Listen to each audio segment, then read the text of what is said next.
This morning, a federal judge here in Washington ordered the State Department to expedite its review of 14,900 emails recovered by the FBI investigation. The nearly 15,000 emails were found by the Bureau when they searched Clinton's personal servers used exclusively for government business. These emails had been deleted and not among the records turned over to the State Department. Mrs. Clinton swore under penalty of perjury that as best as she knew, all these records, all government records have been turned over.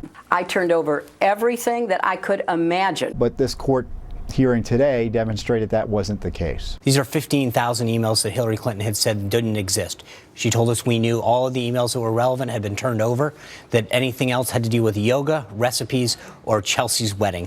It's pretty obvious that that wasn't true then, and it's still not true today. When I see you are interviewed, you make a point of saying, I turned over everything. All my work-related emails. How do you know that? I know that because there was an exhaustive search done under the supervision of my attorneys. It wasn't that exhaustive, as it turns out. A spokesman for the foundation told me this morning that if Hillary Clinton is elected president, the foundation will no longer accept foreign or corporate contributions. Bill Clinton saying that he will step down if she becomes president, but at this point, I guess the foundation did what it was supposed to do, and not only that, here's what they're Right. signaling. They're Big saying, sacrifice. hurry up and get your donation in before November for influence. If you want influence, get it in now. We're finding out more and more again about the relationship and the quid pro quos that existed between Clinton donors and the State Department and acts of official government. The Clinton campaign also issued a statement today that reads in part, once again, there's a right-wing organization, that's a reference to Judicial Watch, that has been going after the Clintons since the 1990s, is distorting facts to make utterly false claims. No matter how this group tries to mischaracterize these documents, the fact remains that Hillary Clinton never took action as Secretary of State because of donations to the Clinton Foundation. We already knew about the $145 million that went into the Clinton Foundation. That was just after Secretary of State Hillary Clinton okayed a deal to sell 20 to 25% of U.S. uranium production to the Russians. One instance exists where a crown prince from Bahrain asked for a meeting with Secretary of State. He was told to channel that request through the foundation, and only after a $26 million gift did it occur. That sounds like quid pro quo to me. There was a British footballer who got in trouble for doing something in England, wanted to meet with Secretary of State. Also, a donation help make that happen, or at least open the door to where eventually they got to work some things out with the State Department. We have Republicans in Congress and right-wing groups doing everything they can to try to make something out of nothing here. Charity Navigator, that's a website that issues, it scores different charities. In 2015, they backed out. They said, we can't even attempt to rate Clinton Foundation anymore because there's no transparency. Number one, they should shut it down. Number two, they should give the money back to a lot of countries that we shouldn't be taking and they shouldn't be taking money from. Countries that influenced her totally, and also countries that discriminate against women and gays and everybody else. I mean, that money should be it should be given back. They should not take that money. This is moving into the same kind of conspiratorial. The next we're going to have Whitewater. We're going to be back to Vince Foster. That's what Clinton's defenders say every time you bring up any of her issues. It's a conspiracy. It's a conspiracy theorist. Look, it is a conspiracy. Over and over again, we're seeing a pattern of them using this Clinton Foundation as a cash cow for themselves to get rich and influence acts of government. I think that this is just what you're going to get more and more of Clinton. She's the insider's insider. This is a Fox News Alert. A State Department briefing underway, responding to questions about ties with the Clinton Foundation.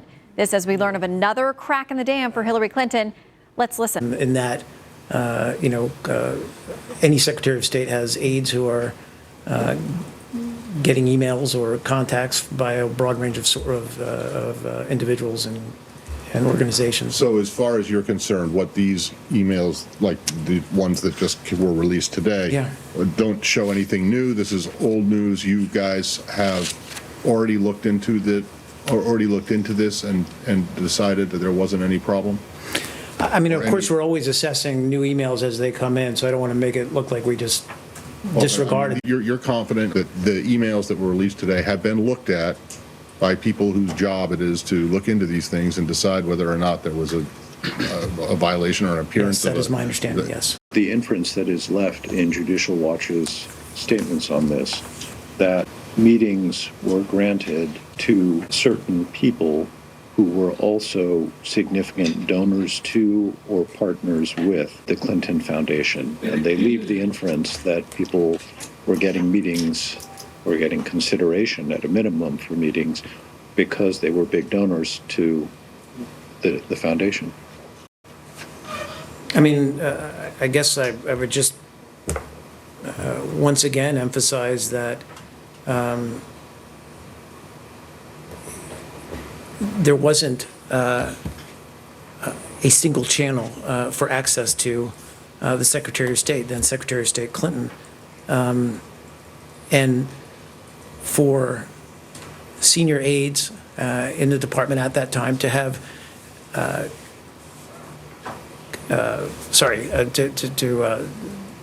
to have connections with the Clinton Foundation, which, by the way, was working on, for example, Haiti relief post-earthquake, pretty significant role in that, in fact, only speaks to the fact that, these were important people who had reason to convey information to the secretary. There was nothing that we have seen that implied any kind of untoward relationship.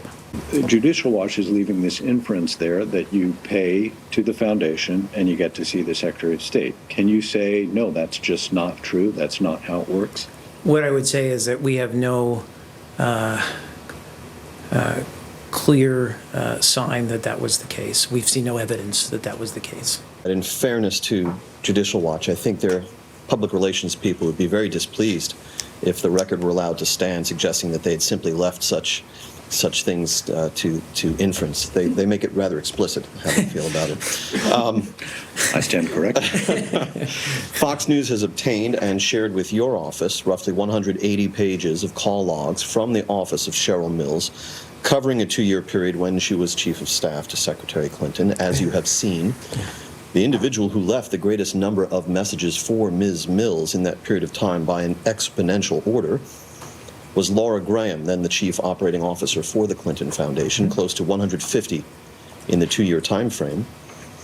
As you know, this evidence arises at a time when many questions have been raised about whether the Clinton State Department, and specifically Ms. Mills, maintained an appropriate distance from the Clinton Foundation. Can you tell us why Ms. Graham and Ms. Mills were in such close and constant contact? And again, I don't know if I'm inferring from your question. I wouldn't want to do that. But Secretary Clinton's ethics agreement at the time did not preclude other State Department officials from engaging with or having contact with the Clinton Foundation. Cheryl Mills, individually, was a coordinating hub for U.S. and international efforts to relief efforts in the wake of the 2011 Haiti earthquake. And former President Clinton also played a role as a coordinator for relief efforts in his role as the U.S. Special Envoy, or UN Special Envoy for Haiti. Again, I don't want to speculate, but that could well be the reason why there were these calls. On one occasion, Ms. Graham left a message for Ms. Mills referencing, quote, our boss, unquote. Did Ms. Graham and Ms. Mills have the same boss? I can't speculate as to who they were referring to. I just don't know. I didn't ask you to do that. I just asked, did they have the same boss? They did not have the same boss. I can answer that. With these call logs fresh in mind, can you still assure the American people that the Clinton State Department maintained at all points an appropriate distance from the Clinton Foundation? Again, we have seen no evidence of any behavior, any relations with the Clinton Foundation that weren't completely above board. All right, we want to bring in Chief Intelligence Correspondent Catherine Herridge. She is live in Washington as we've been monitoring the State Department briefing today. Catherine, a lot of tough questions and a lot of hesitation from Mark Toner. Well, that's right, Shannon. Really 3 major takeaways. One, we've got these newly released emails from Judicial Watch that relate to Clinton aide Huma Abedin. She has been the focus of a congressional investigation because she wore multiple hats when she was at the State Department, a State Department employee, also an employee for the Clinton Foundation, and then also this Clinton-aligned consulting group called Teneo. And the question is whether this has been a conflict of interest. So we got to some of that at the briefing. The second is about the Clinton Foundation and whether one could draw the conclusion that when the Crown Prince of Bahrain gives a $32 million donation to the Clinton Foundation, this really paved the way for an in-person meeting with Secretary of State Clinton. The State Department spokesman Mark Toner just said that they did not see evidence of that being the case, though one has to wonder what evidence they would need. Come on, it doesn't take but a third grader to add this up and say, wow, you give tens of millions of dollars through the foundation, then you get the access that you want. I think that's a legitimate question that even the State Department spokesperson, when given an opportunity, could not refute. One of the things that we have seen in our ongoing reporting is that the State Department has not been sort of a neutral arbiter of the facts always when it comes to the Clinton emails and the foundation. They've really almost become her defender in chief in many respects. I don't think the media is doing quite the job they're supposed to in this arena of looking at the Clinton Foundation. The only way this is going to come apart is at the debate, because Trump will have to force her to answer the questions that the media doesn't. Because so far in this game of whack-a-mole, the mole hasn't shown up. You can't hit the mole because it's never there. But on the debate, the mole is going to have to come up, and then there'll be Trump with the little mallet. The mole is trapped.